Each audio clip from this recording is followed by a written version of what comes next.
नमस्कार मित्रांनो, आमच्या SSR मराठी स्टोरीमध्ये तुमचे स्वागत आहे.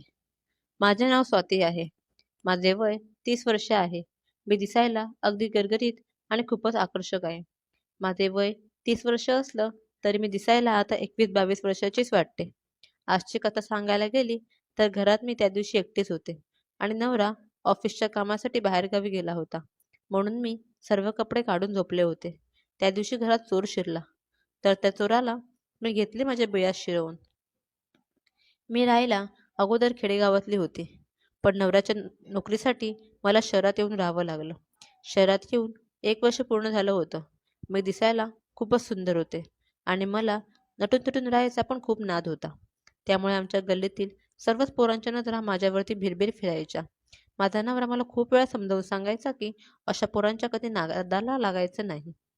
कारण मी दिसायला खूप सुंदर आणि माझा नवरा दिसायला थोडा माझ्यापेक्षा डावा होता. आपली बायको कुणाची तरी दुसऱ्याच्या नादी लागेल हा त्याच्या मनामध्ये खूपच डाऊट होता. मला नवऱ्याचा कधी कधी खूपच राग यायचा. तो नेहमी माझ्यावरती शक घ्यायचा आणि साहजिकच आहे ते, कारण घरामध्ये मी आणि नवरा दोघेच राहत होतो.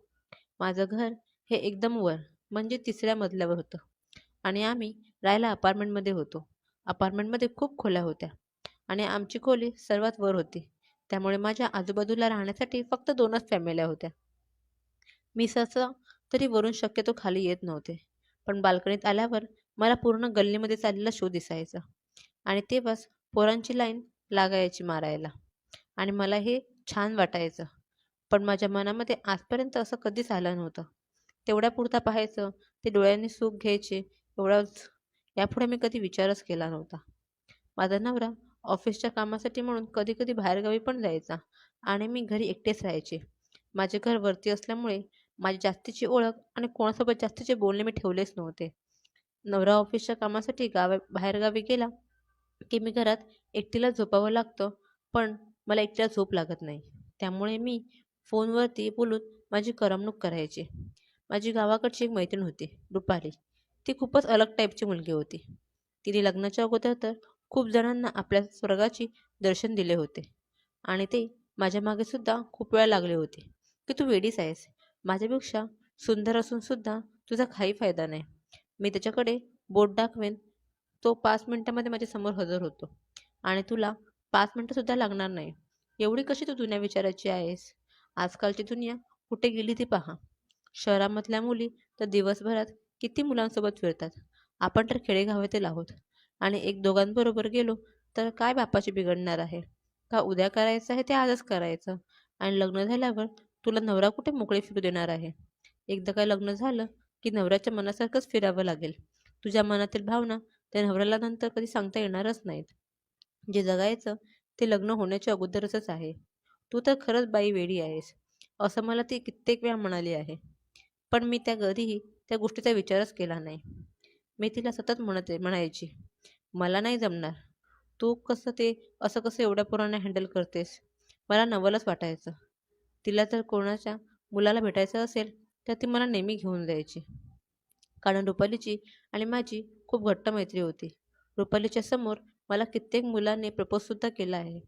पण मी कुणालाही लग्नाच्या अगोदर होकार दिला नव्हता. कारण लग्नाच्या अगोदर माझी प्रॉपर्टी कोणाच्याही हातात मला द्यायची नव्हती. माझ्या प्रॉपर्टीचा अधिकार फक्त आणि फक्त माझ्या नवऱ्याला आहे आणि मी माझ्या नवऱ्यालाच देणार, हे माझं अगोदरपासूनच मानसिकता होती. नंतर काही दिवसांमध्ये रुपालीचंही लग्न झालं आणि रुपालीच्या जसा मनामध्ये मुलगा होता तसाच तिने निवडून सुद्धा घेतला होता. कारण मी माझ्या आईवडिलांच्या मनासारख्या मुलाशी लग्न केलं होतं. आईवडील ज्या मुलाशी लग्न कर म्हणतील त्याच मुलासोबत मी लग्न केलं. कधीही त्यांच्यापुढे शब्द काढला नाही. पण रुपालीने स्वतःच्या मनासारखा मुलगा निवडला आणि आज ती खूप सुखी आणि खुशी पण आहे. पण रुपाली जेव्हा मला फोन करते त्यावेळेस ती माझ्यासोबत खूप थट्टामस्करी करायची. तू तर लग्नाच्या अगोदर कसलाही एन्जॉय केला नाहीस. तुझी प्रॉपर्टी कोणालाही दाखवली सुद्धा नाहीस आणि बघ तुला कसा नवरा ढेबळा मिळाला आहे. पण तिच्या बोलण्याचा मला कसलाही राग येत नव्हता. कारण ती काही खोटं बोलत नव्हती. म्हणावं तसं माझा नवराही सुंदर नव्हता. पण त्याचं जे सौंदर्य आहे त्यात मी समाधानी होते. पण नवऱ्यामध्ये कुठेतरी एखादी खंत राहूनच जाते. असंच एकदा त्या दिवशी घडलं. रुपाली माझ्या घरी आली होती. तिने नवऱ्याला खोटं सांगितलं होतं की ती माझ्याकडे 2 दिवस राहणार आहे. पण ती माझ्याकडे आली. खरं तिला मला फक्त नवऱ्याला दाखवायचं होतं की ती माझ्या इथे आहे. तिने नवऱ्याला व्हिडिओ कॉल करून दाखवलं की मी स्वतःजवळच आहे. कारण ती आता एका मुलासोबत 2 दिवसासाठी फिरायला जाणार होती. माझा नवरा निघून गेला आणि नंतर रुपालीसुद्धा तिच्या मित्रासोबत 2 दिवसासाठी बाहेरगावी निघून गेली. आता मी त्या दिवशी रात्रीचे 10 वाजले होते. टी व्हीवरती मस्त पिक्चर लागला होता. तो मी पाहत बसले होते. दरवाजा पुढेच केला होता आणि बघता बघता माझा कधी डोळा लागला मला समजलंच नाही. मला रात्रीच्या 1च्या दरम्यान जाग आली. मला काहीतरी पडलेला आवाज ऐकायला आला.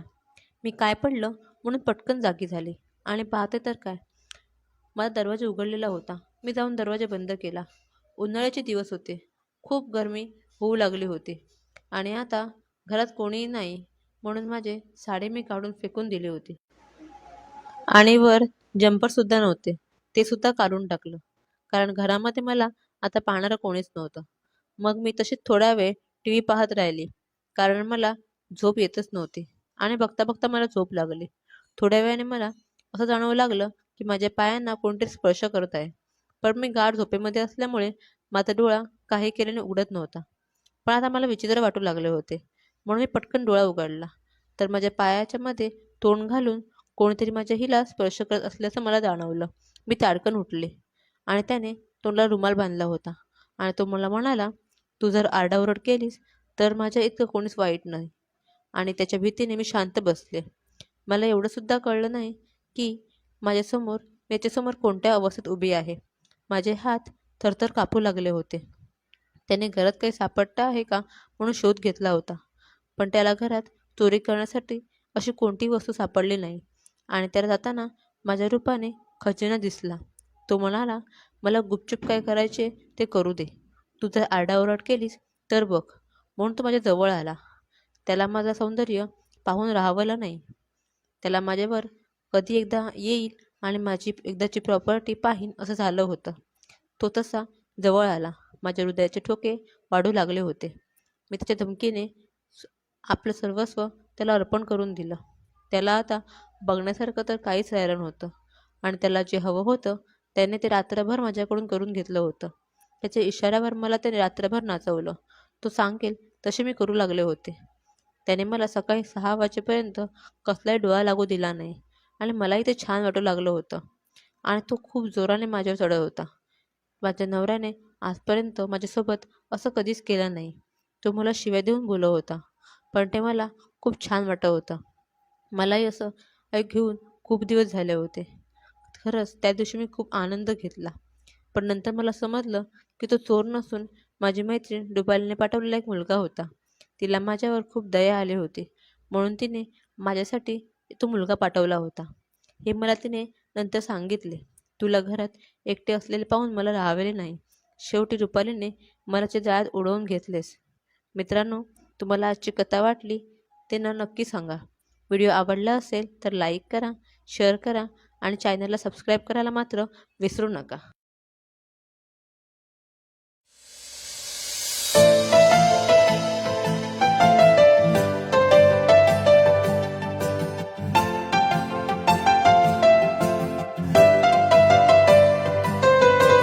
दिल की भाषा दिल ही जाने, दिल ही जाने दिल की भाषा.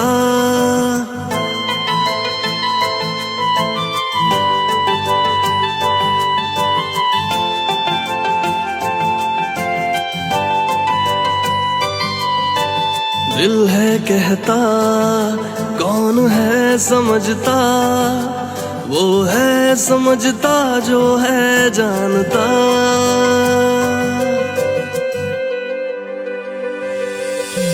दिल की भाषा दिल ही जाने, दिल ही जाने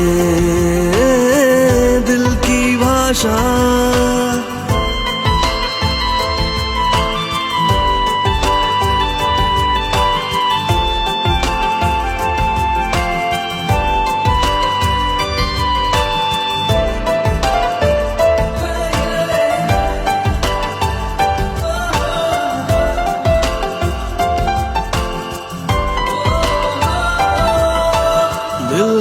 हंसता दिल है रोता, पर किसे है दिखता, उसे है दिखता जो है जानता दिल की भाषा। दिल की भाषा दिल ही जाने, दिल ही जाने दिल की भाषा।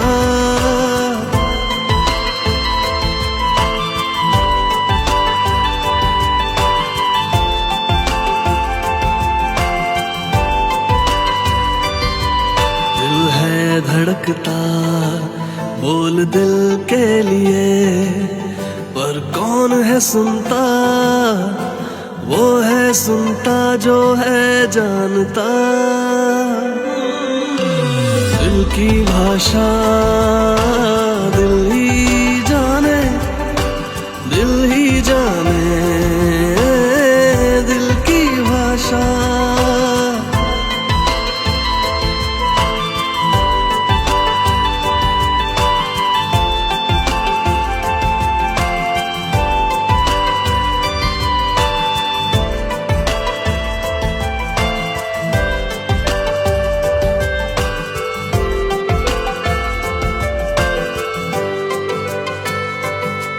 दिल की मोहब्बत दिल के प्यार का किसको है एहसास, एहसास उसको है एहसास जो है जानता। दिल की भाषा दिल की भाषा दिल ही जाने, दिल ही जाने दिल की भाषा।